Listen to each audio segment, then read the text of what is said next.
Welcome to the Art She Manages, the podcast dedicated to remarkable women in arts and cultural management. I'm Alma, your host. In today's episode, I talk to Giuliana Zanoni, Senior Manager of Artistic Planning and Operations at Washington National Opera. Giuliana shares the biggest differences between Italy and the USA, the importance of trust, and how we can achieve more inclusive and diverse leadership. If you have ever wondered how to navigate major cultural institutions across different continents, this conversation is for you. Hello, Giuliana. Welcome to the show. Thank you so much for accepting my invitation. Thank you so much for inviting me. I'm very excited to be here and to talk with you. I hope it's going to be a good journey for everyone, for you and for whoever is listening.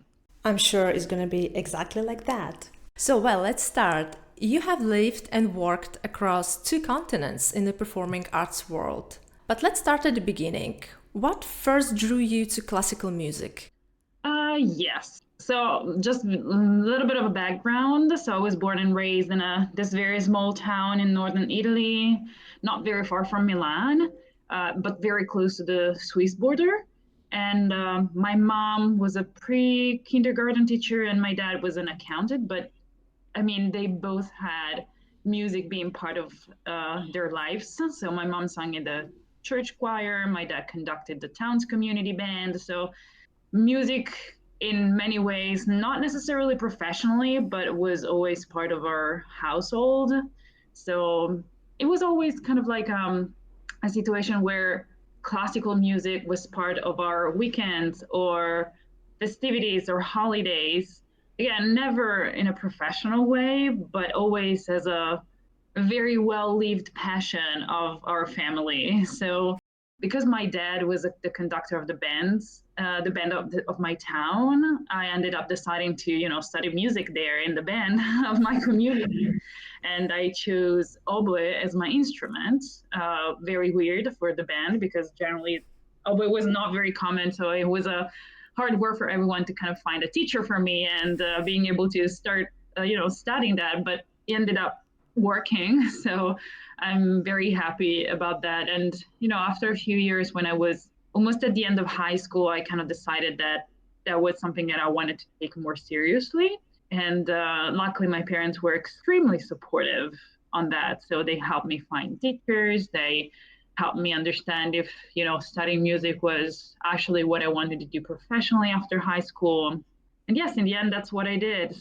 So I decided to go into the conservatorio after my high school period, but also I decided to enroll into university at the same time because somehow I was always between my 2 parts. So my creative part of being a musician, I wanted to be a musician like everyone. When we start conservatory, we just want to play, want to be in the theater, want to be in the orchestra.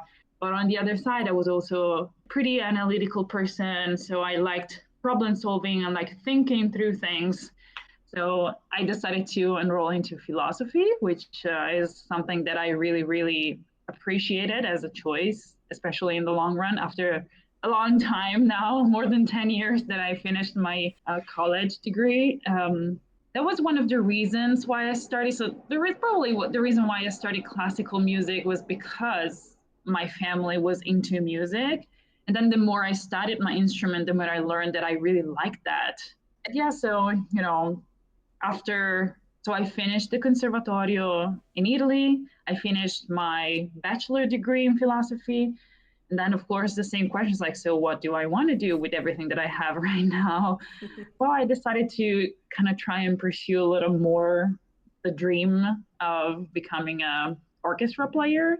So I went to Lugano and I studied, performance there. And I spent a few years as a freelancer after that. I taught music, I played gigs. I was into several orchestra circuits. So I did have my work. It was a great experience, but in time, I also realized that probably didn't want that kind of lifestyle in the long term. I mean, being a freelance musician isn't easy. It is tough. It really brings to the surface some issues on how you want your life to look like. Because I mean, I was good as a player, an orchestra player, but it might have taken me years before landing any kind of stable position. So after thinking through these things, I was like, well, maybe I want something different for my life. So when I decided to like, okay, well, I have a bachelor degree. Let's see if I can put these two things together. And that was when I started my performing arts management, and everything started from there. Wow, that's great. And what would you say? Which part of your education, like very rich education, yeah, philosophy and communication, music performance, and performing arts management? So, which part has proven most useful in your daily work today? Well, now that I think about it in perspective, I think that it's been a very big combination, like a good mix and combination of all these three reality that I went through in my education. They don't necessarily feel like separate paths anymore.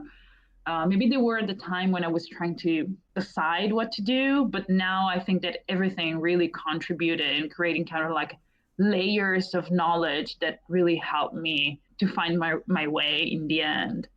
I think that if I had to give an importance order, I would put my music performance background first. That really, really helped me when I transferred those skills from me being a musician to being into management in the on the side of management. I brought with me hands-on knowledge on what it means to be an artist, on how rehearsals work, on how a production works, on how what conductors and directors are and need, what it feels like to be on stage, what it feels like to be in the pit. I think these are things that are very often not for granted for arts administrators.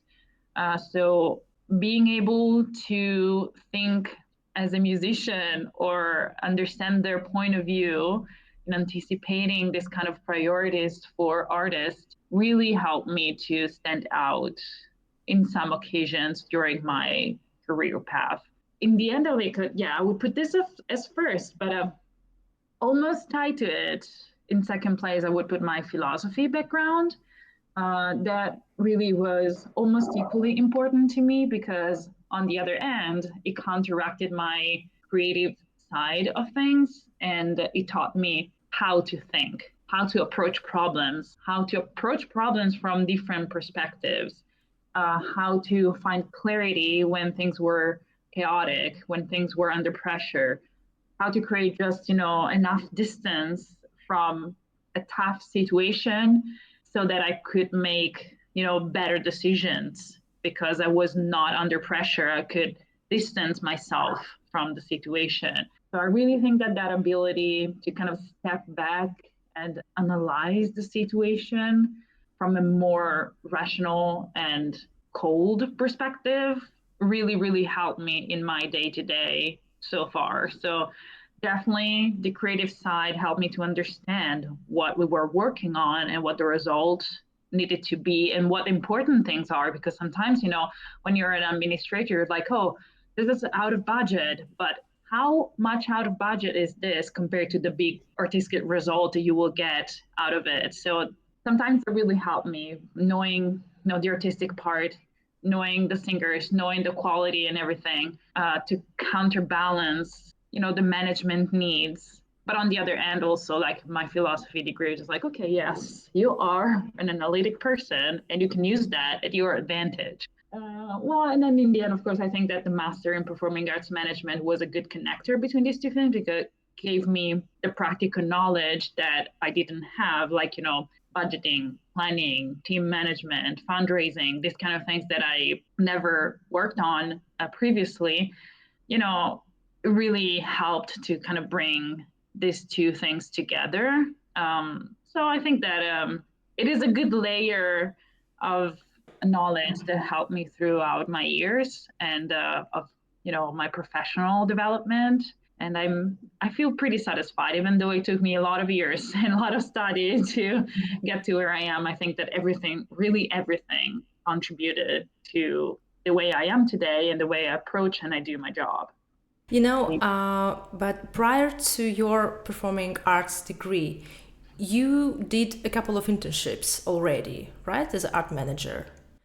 Yes. So before my performing arts management degree, I kind of put myself out there when I realized that I wanted to kind of transition from being a musician to being in the management. So what I did was reaching out to a small regional orchestras or a small organization that I had friends working at or that I played originally for and saying, I am thinking about doing this change and I would love to learn more. I would love to help. I would love to take this opportunity while I was still, playing and earning my living as a freelance musician to kind of like put together the two things. It's like, I can play for you and you pay me for that, but I want to do something else that will help me understand if this is actually what I want to do. So that's what I did. So they were, some internships, some voluntary experiences that I looked for, and they really, really helped me because it was about a year and a half from when I realized that I wanted to try and change from being a performance to being in management to when I applied and I started the performing arts management classes. And it really gave me the assurance that what I was doing, the change that I was looking to do, really sit well with me. It was the right one for my personality, for the kind of life that I wanted to have. So, yes, that is, I think there were very good experiences to have. I totally am aware that it's not for necessarily, I was lucky to be able to put myself out there not needing necessarily to get money out of these experiences. I know that it's something that some people cannot have the opportunity to do. And I totally acknowledge that I was lucky to have the possibility to say, I want to work doing this and you pay me just for one thing that I do, but I will do more. Um, but to me, for my context, that was very, very helpful. But what were some of the first challenges you faced, on this managerial side, and how did you overcome them? Probably one of the first challenges, if I think about my first real kind of corporate, even though it's not corporate, but my first experience at La Scala, for example, which was a more formal approach to work than I have done before in all my internships, because they were more, people that I knew, people of my age. We were all working towards new projects and to create new orchestras. It was all exciting and startup feeling a little. La Scala was a very formal environment, so the change was big, and I think that the challenge that immediately comes to mind wasn't necessarily, the workload or the pace or the pressure, which, I mean, don't get me wrong, everything was there. It was under pressure environment, very, fast paced and everything. But the real skill that I had to work on was to, learn how to read the room, to truly navigate people. So it was a very hierarchical environment, especially in comparison with my past experiences before that really first formal job that I had there. And in at La Scala, for example, there are long-standing internal culture, like unspoken rules. You have to figure out, okay, who do you talk to? How do you talk to this person? Can I be open with this person, or what needs to be handled more delicately, or what are the proper channels to do this kind of things, or can I approach this artist directly, or should I? So this kind of situations, which are extremely connected to the environment you're working in, were definitely my biggest challenge there. At first I felt like walking into a really intense game where everyone already knows the rules but you. So looking back at that, I think that the challenge ended up being that kind of like learning how to behave in that environment. And I also think that in the end, that was one of my major wins, because learning how to play by the rules and learning the rules can really, enforce the way you observe your environment. You listen to people before you speak, you figured out how to operate in that space. Then that really empower you to be better, especially in this kind of institution, the way people move and communicate and things are pushed forward, it's really part of the fabric of this institution. So if you want to contribute meaningfully to the project, you have to understand it first, because otherwise the risk is that you cannot really give the impact that you want to give, because it's really rigid as an environment. You cannot just be the superhero there. You have to learn how to navigate these kind of things to actually make your voice heard. So I think that was my first biggest challenge. And I really think that understanding the place where I was and playing by the rules of the place really, took me farther than trying to disrupting the place, if that makes sense, Even though, I didn't really like all the rules, or I didn't even understand all of them, but they were there. So I just had to decide whether I wanted to play by those rules or not. And to me, it was worth to learn how to play along these rules. Yes. Wow, that sounds very challenging. But what would you say? Did the academy prepare you for those challenges? Yeah, I think partially. So they definitely pushed. Like, if you had the opportunity to do an internship at La Scala, you were told, oh, certain things you cannot do, certain things you should do in this way. But then it really, really depends on which department you land with your internship and how people are in those departments. I was very lucky. I feel I was very lucky to end in the production department first and then in the superintendent's office after that, because the people that I had around were people that I still have a relationship with. They became really important figures in my professional path and my personal also path. So yes, I was kind of prepared by the academia, but also I know other people that were in my same class of the master that even applying those rules, they had a hard time in an environment as rigid as La Scala is, and maybe they thrived in other environments. So the way I am, I'm an analytical person really, so I like observing and understanding the environment I am, and I think there is a lot of value for me in that. While I was prepared, everyone was as I was, but not everyone was able to anyway make it work the way they wanted. Some people were not comfortable in that environment, which it's totally understandable, in my opinion. And so you were an executive assistant of then-intendant Dominique Meyer. Yes. And what were the most important lessons from that experience? Yeah, I think that experience for me was really foundational in some way, not just for my career, but also for how I see the role of leadership in the arts. I had structure and I knowledge in how producing opera worked.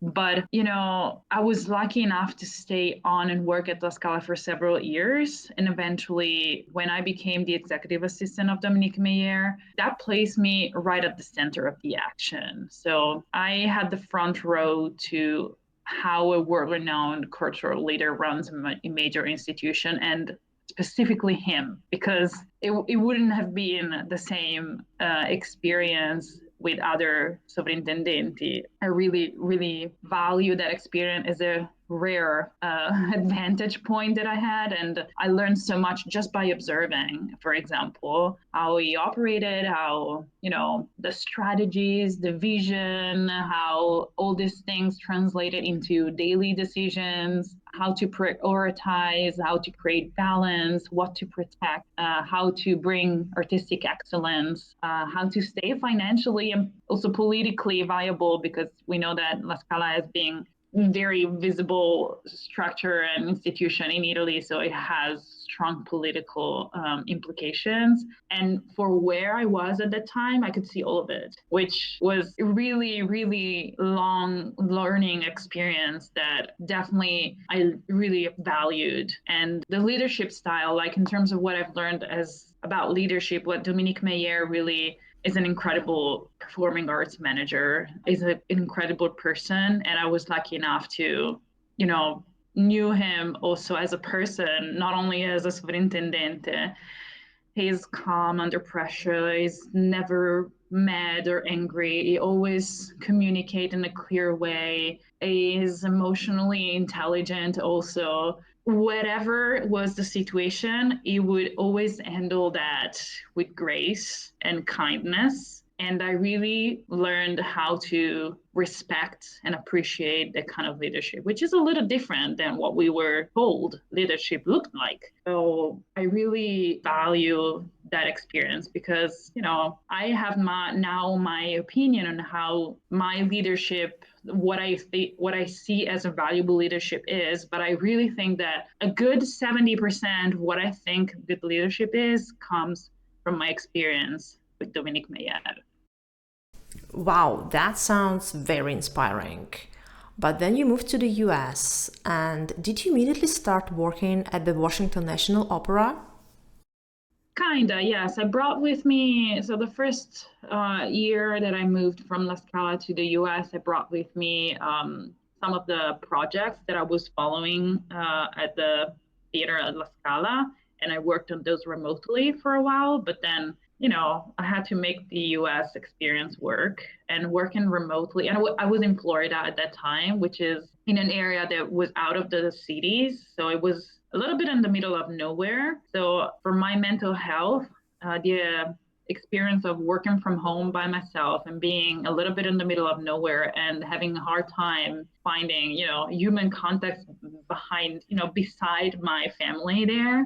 I was like, I have to find a better way to make this experience in the US work. And I really missed being in the theater, like really, really missed that. The part, working remotely is extremely convenient and beautiful on some ends, but as a performing arts person, I missed performing arts, like really missed that. So yeah, after a few months there, I was applying to jobs like everyone. I was trying to find my new next move, and it took me like 5 months from when I moved the US to when I actually started working for the Washington National Opera.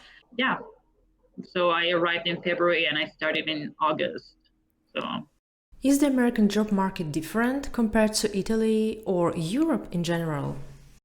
yeah, I can probably speak about the Italian job market more than European because I've never worked outside Italy and Switzerland. But yes, I would say that it is different. There are more opportunity coming up more often sometimes, but the hard part for me was to have them understanding my resume, for example, because most of the people that recruits, like HR people, they don't necessarily know, even if they work for performing arts, they don't necessarily know, for example, the value of having worked at La Scala because they don't know La Scala. That's So and then that's why I really, really started leveraging my network, because if I went through people that I knew when I was in Milan that now worked in the US, or that used to work in the US also back then, and I talked to them, I was like, yeah, I was, Dominique Meyer assistant. I worked there for 4 years, and this is my experience. They could understand the value of that experience, which was my biggest difficulty, really, just like to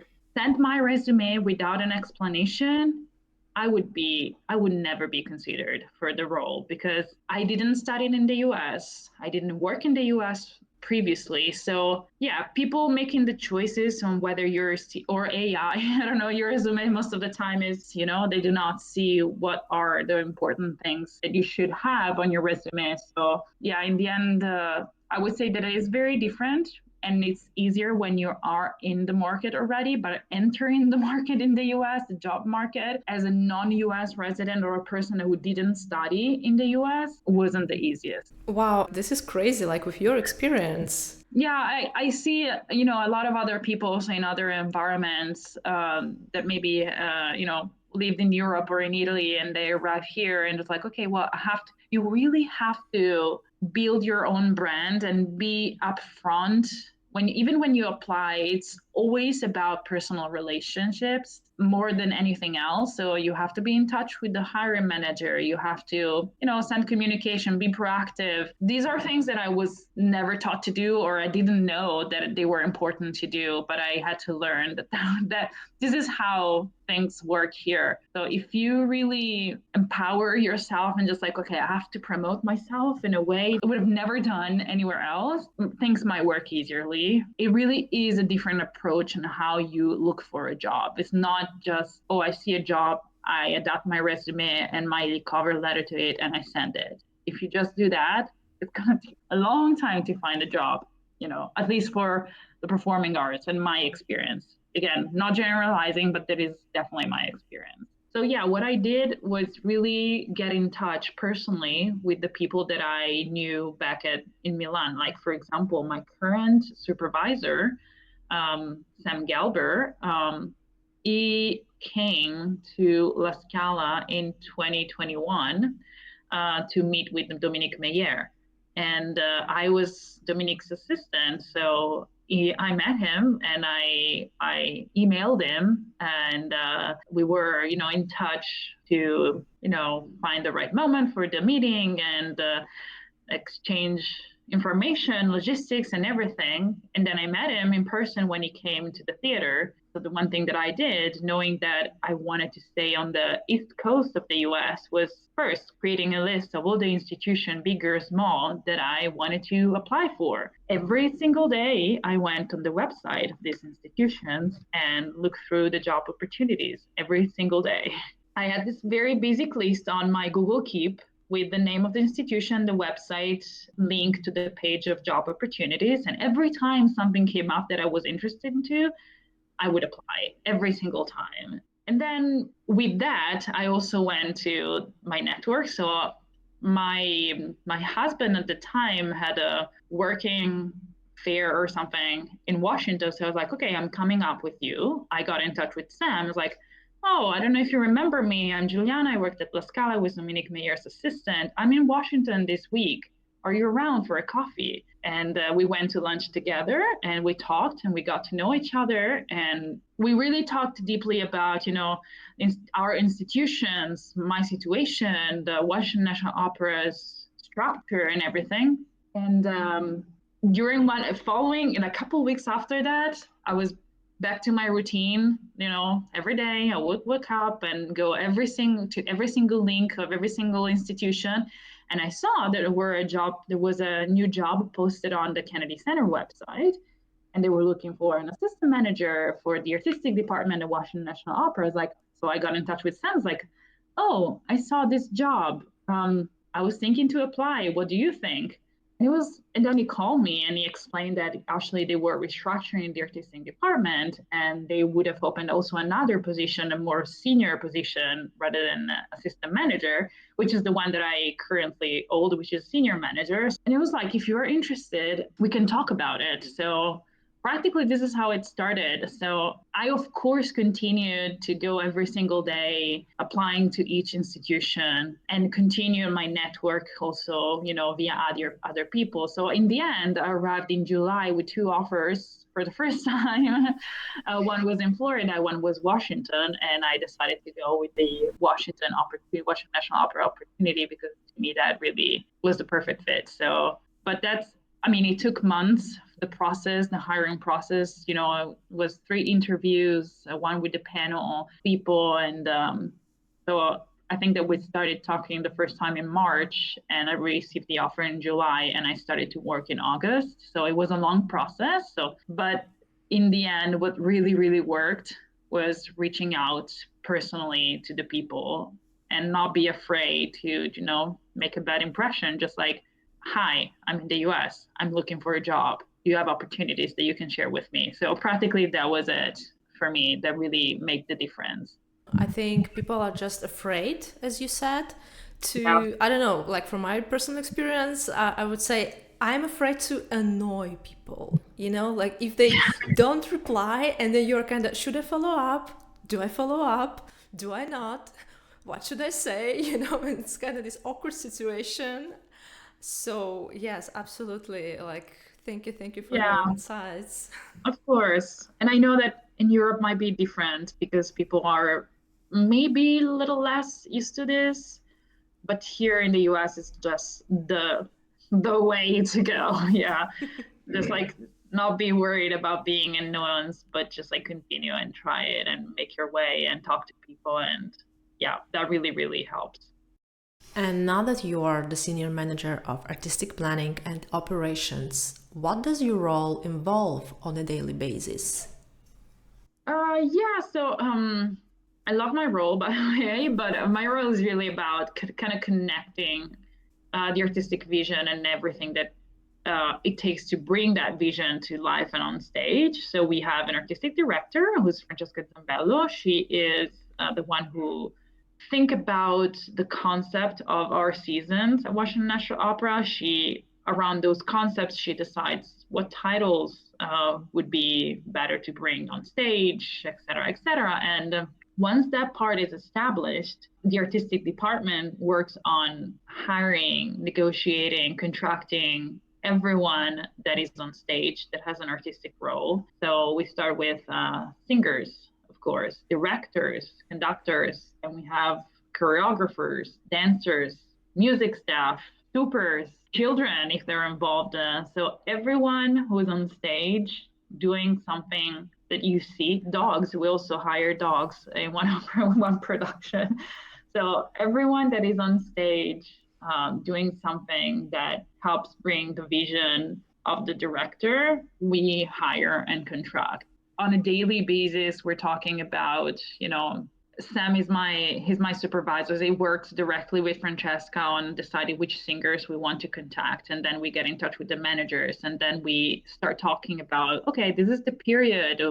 Is the person available? And then when we find the right fit, the right singers for the right opera, and we negotiate the contract. When the negotiation is closed, then we draft the contract. We ask the singer to sign the contract. And this goes for each single artist that we have on stage. And following that, we start organizing ourselves to pay all these people. So one of the main differences, for example, from Europe is that you as manager of artistic, you have to take care of paying these people. So there is, of course, a finance department and a payroll department, but they do what you say in terms of the content of their payments and the amount of the payments. You have to provide information for payroll. You have to prepare that information. You have to, adhere to all the processes. So there is a big part of that.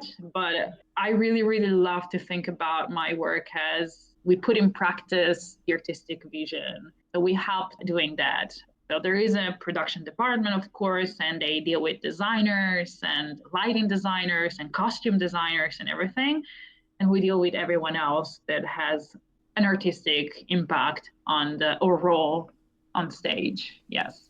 You mentioned that your artistic background helped you a lot and helps you a lot still because you understand the needs of the artists, musicians, and what it takes to be on stage. But not everybody Yeah. in the managerial side actually has that background. So, in your experience, what makes a collaborative relationship between artists and managers successful, regardless of their background?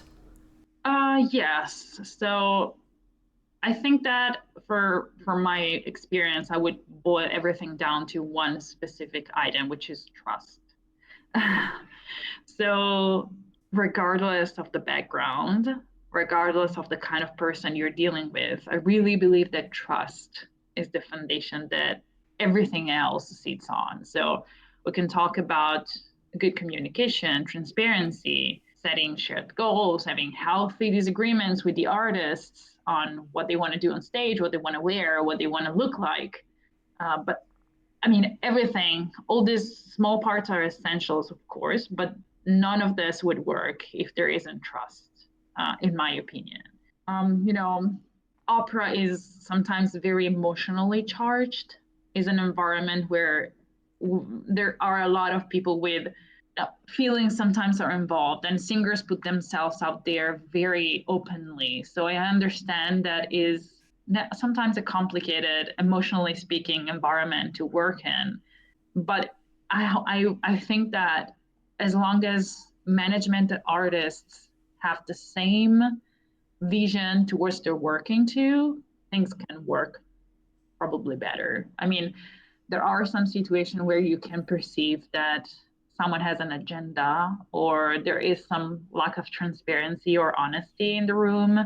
That becomes a little bit more awkward and complicated to deal with. But of course, if I can trust you, you can not trust me. And, even the small things become big challenges. And I mean, the world isn't perfect. Our jobs aren't perfect. So, of course, you have to still work when there isn't trust. But if I have to be honest, it's so hard to work when you are not sure whether you can trust the person you're talking to or whether you can really, account on them the way you would want. So, yeah, I think that in the end, really integrity and being trustworthy is really the key to make a good relationship between management and artist work, even when we are not necessarily in agreement with what to do. But it's easier to talk about our disagreement and to get to a compromise when we both trust that we're working towards the same thing. So yeah, this is my take on it. This podcast is about female leadership, and you are the first ambassador for the Italian Women USA in Washington. So Yeah. what inspired you to take on this community building role? Well, I have to say that Italian Women USA is a community that is built, it exists everywhere in the US. It was born initially as a Facebook platform to connect Italian women that, had to face problems and issues when they moved from Italy to the US. And being an immigrant is not always the easiest of the experiences because you put yourself out there in a completely different environment. And sometimes what really helps you feel less alone is to find a community that you can see yourself in or that you can feel more comfortable, at least until you build your new being in your new environment. So when I arrived in Florida, initially my very first entrance in the US, and when I moved, I didn't know about Italian Women USA, and it was very hard. I have to say, it was very hard, the period of adjusting. And then when I moved from Florida to Washington, which is a city that it's much closer to the kind of lifestyle that I want to have rather than Florida, I was like, okay, I really want to make this work. I really do not want to arrive to a point that I feel so much discomfort in being in this country that I want to go back. because I mean, it's an investment to choose to move to another country too. So you want to have that work. And my personal life beside my work to me is very important to, I mean, the balance between the two to me is extremely important, especially because I mean I had a great personal life in Italy. I left a beautiful family, a lot of friends, etc. So I'm like, okay, well, I need to find something that will help me outside my work that will help me make it make sense, So it started like as a personal need, I have to say. And at that time, so the Italian Women USA as a group has this initiative of having ambassadors in different areas of the US, which so the ambassador is just a person organizing social events to put people together mostly. And that was like, oh, they asked me, like, oh, do you want to consider being the ambassador in Washington, D.C.? Because at the time there was no one in the Washington, D.C. area, even though it's a complicated area because it's full of Italians, it's full of international people because there are embassies from all over the world. So the community of Italians here is big. There were other associations, but then we was like, okay, well, I think that Italian Women USA can just be their own thing and be just a social tool where people can just find other things to do beside the already existing association. So I was like, yes, even though I mean, my nature is to be a shy person. But again, when you move to a different country, you have to build yourself one more time. I was like, okay, maybe I can be a different person than what I was when I was in Italy. So like, I am not naturally brought to be social, but I know that I need it. So in order to build friends, I have to be friendly, I guess. So that's why I started that. It was really a personal need first, and then became something that really helped other people. And we now have a WhatsApp group of more than 100 women in Washington D.C. And we kind of keep it the way it is, simple. We just get together and we try to feel less alone out, very far from our motherland. It's great that you're doing it, and it's great that even in this setting you're organizing. Yeah, exactly. Exactly. I know. So let's proceed with this female topic. Yeah. Speaking about, professional environment and especially theater, are there moments when you have noticed that women in the arts sector are perceived differently than men? And if so, have you approached those situations or conversations? I definitely perceive that, and especially I have to say that, moving to the US and starting to work in a US environment that is predominantly, especially in Washington, women-based, like in our company, there are definitely more women than men. I started to realize some of the things that didn't work back in Italy, for example. And yes, I definitely noticed that there is still an approach where women are, secretaries, assistants.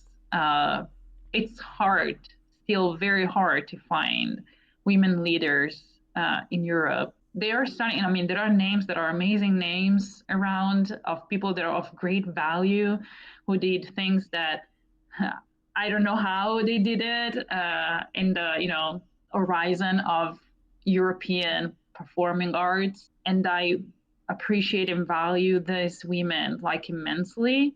My personal experience though was that there were no women. Like for example, in Milan, there were no female directors up until probably a year ago within La Scala. So, and that was not perceived as a weird thing, which now that I look around, it's like, why is it not perceived as weird? So I do not have yet all the responses for it, but now that I see here where people are really proactive in trying to hire human resources from different backgrounds and from a diverse pool of people, like I can totally see that sometimes from my experience in Europe, this was totally not structural. So there was no intention to try and make the pool of candidates more diverse or hire someone that was diverse or look for someone that was diverse.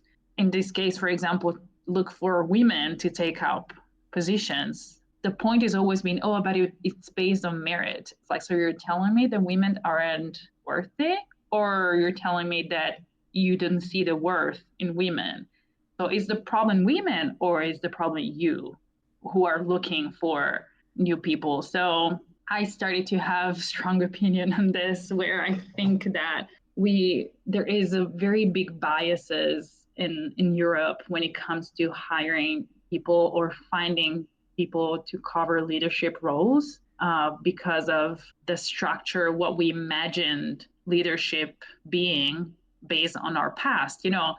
Up until, I don't know, 5, 10 years ago, I would say, maybe maybe I am not being kind enough, but we have all seen only men covering leadership roles, and we have associated some kind of characteristics to how a leader should be. So even the women that had leadership roles in these past years, or even up until today, they had to embody those characteristics to be leaders. So you've seen the classic women behaving like men to be in leadership roles. So I think that there is now a little bit more, at least here in the US, and now that I'm here, I see it more. There is a little bit more awareness of the fact that the bias is structural in Europe, where the eyes of who is looking for new leaders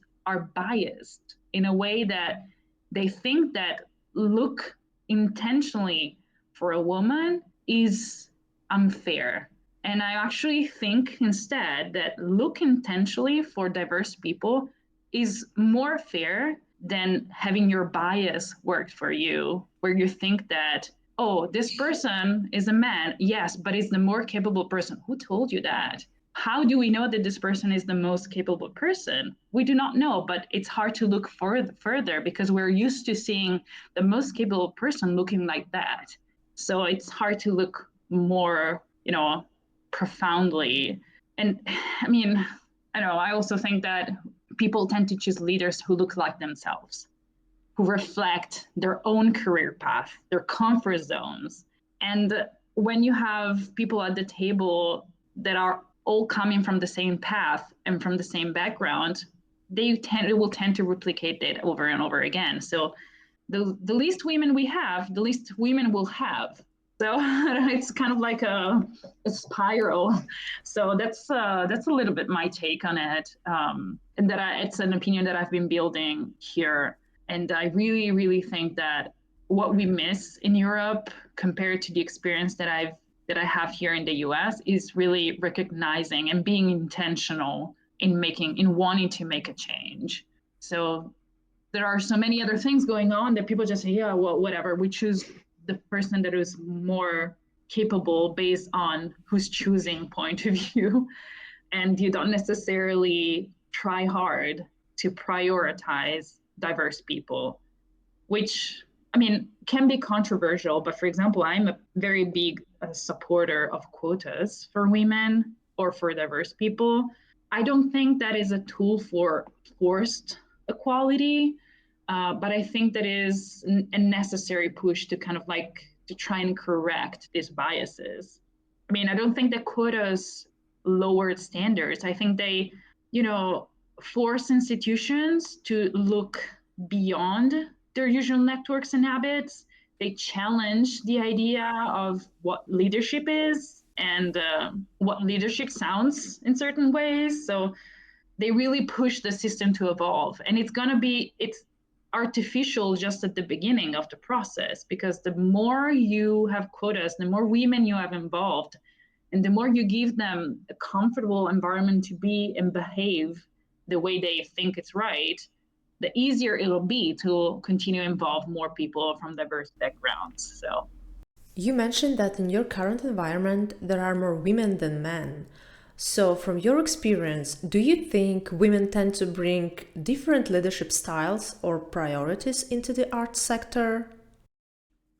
yeah. I mean, I think that this is a rich and complicated question because I would say that it's not probably simple binary yes or no. I think that leadership is extremely personal, and there are so many layers of what a leader is and does, like personality, their life experiences, their gender also, but also their cultural expectations. So what I can say, for example, is that from my experience, women can sometimes bring different style of leadership than the traditional one more easily because they are probably less judged as weirdly enough if they bring something different from the tradition. Like as we were saying earlier, leadership in the past has been identified as, authoritative, assertive, maybe a little bit unapproachable, untouchable leader. And again, for women to succeed in leadership role, they had to mimic this model. What I've seen though is that there might be a shift now. I've been like fortunate to work and learn from incredible women in my past, not necessarily in leadership role, but also in leadership role. And what I have seen mostly are a few aspects of women that they tend to bring into leadership roles, like for example, emotional intelligence in one of those characteristics. You know, being attentive to group dynamics. I think that I saw more women doing this than men. Again, it's not a generalization, but that is the result of my personal view and experience. I think that being more in the listening mode rather than in the assertive mode can help you create an environment where people can thrive more and can be more comfortable and can be more creative. And I see this being a huge asset for the arts. When you feel that you're free to think and be the way you are and give your opinion, to bring your opinion on the table, I think that this is a very good asset for the performing arts. And I've seen this happening more with women rather than men. Sometimes I also think that women tended to be more practical than political, I would say. Like a lot of sometimes women, in my experience, tried their best not to get caught up in power games or ego games.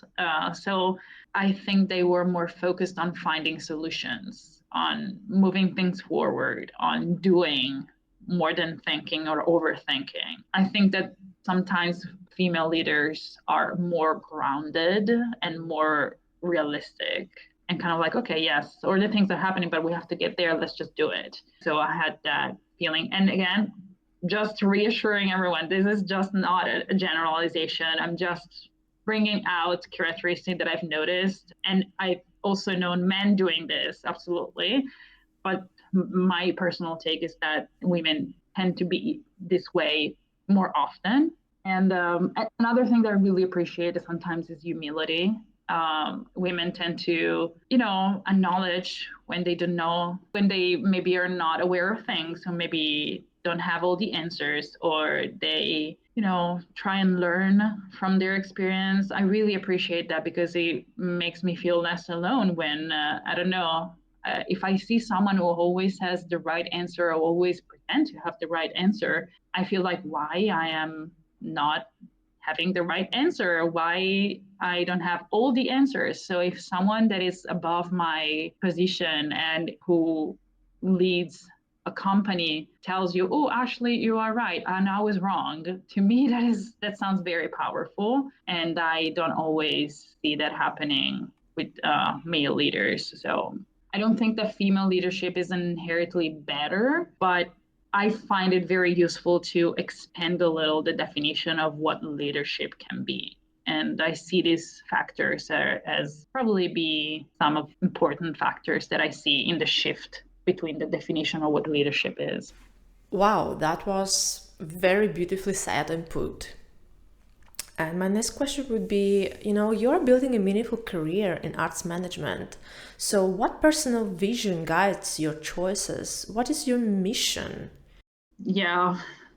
So my mission that guides my choices. I think that every time I think about why, so my vision for my career, I always try to go back to the why I do what I do.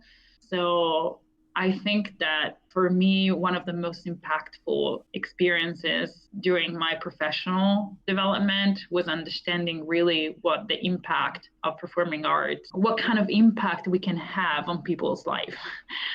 So I am a true believer in the transformative power of performing arts, like really first because I experienced that myself in first person, but also because I saw that happening several times during my career, from things that you would think this is not really important because it's just one person. It's like, well, but if you really change one person's life because of what you do, that's not small. So when I think about my vision and when I think about what would guide my next step in my career, I always try to go back to that, which is the core reason why I am convinced of what I'm doing in terms of career choice. So, like I give you a simple example.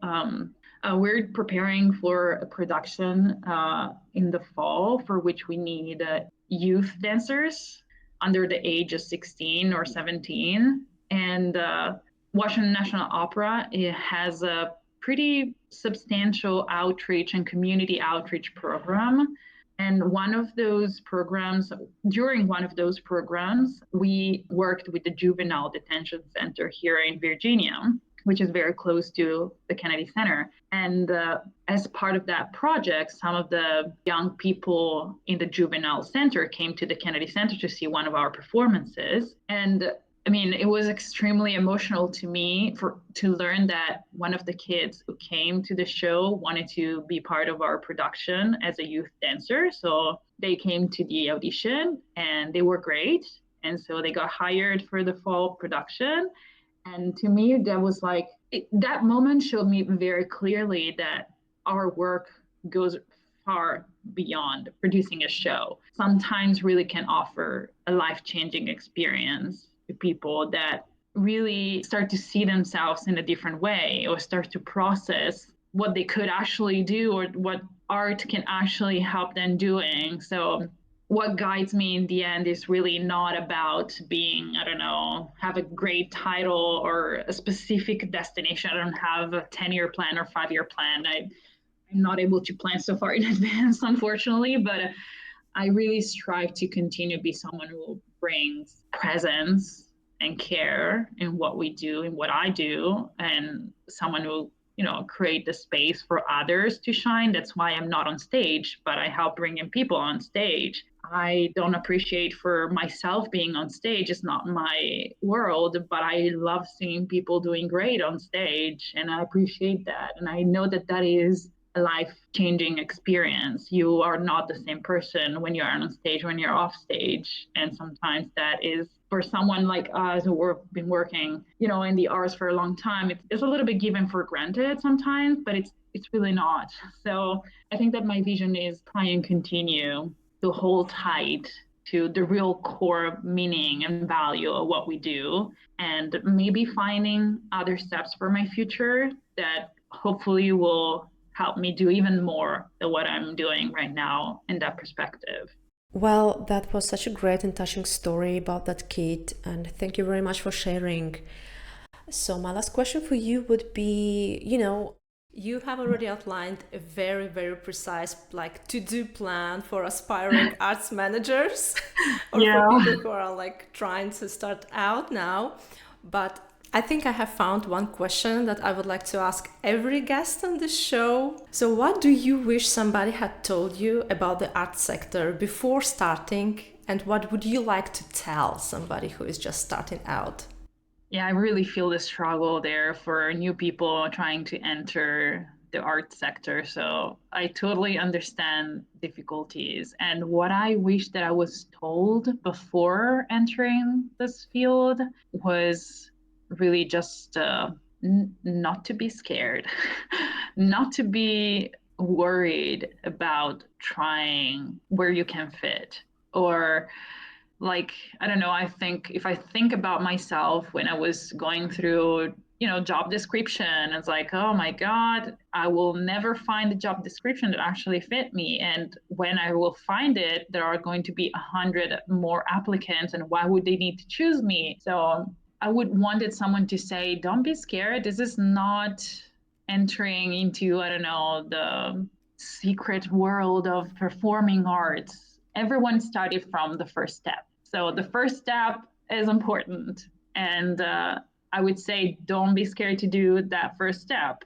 For example, some advice that I could give when someone is trying to find their first experience in the performing arts, really, the job description that you see in posts, really, that is just a list that shouldn't stop you from applying or from trying. I mean, no one ever checks every single box. Like, no one really. And also, most of us are far more capable than we give ourselves credit for. Many of the skills that we think we're missing, we can actually learn while doing the job. And after seeing how hiring works, I will tell you, don't be scared at all. Actually, you might want to work more on your materials, work more on reach out to people, work with a coach if you feel that will help your self-confidence. But everything goes back to you shouldn't be scared to give it a try and not give up, because I mean, I don't know, it feels like you shouldn't feel yourself to be perfect for the job to apply for that job or to be on that job. No one is perfect for a job, no one. You just have to start doing it. And if you are proactive and try your best in a position, I think that people will notice that more than you being a perfect fit. And honestly, I've seen that happening several times where there was a perfect fit on paper, and then you have a person that is very hard to work with.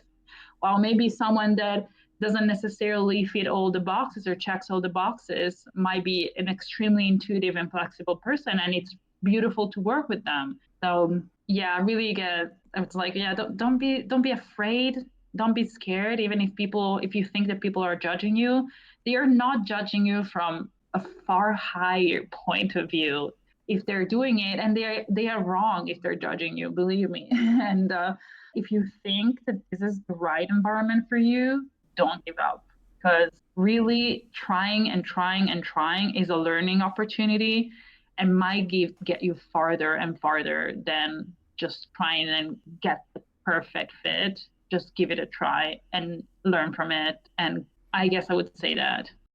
Thank you very much for encouraging the next generation of arts managers. And thank you very much, Giuliana, for being here and for sharing your incredible journey, insights, and advice. I wish you all the success in your endeavors and your amazing career. Thank you. Appreciate it. Thank you very much. You have listened to The Art She Manages. If you enjoyed this episode, please follow the show and leave a positive review on whichever platform you're listening. It really helps more people discover these stories. Feel free to share the episode with someone you think would be inspired by it. Until next time!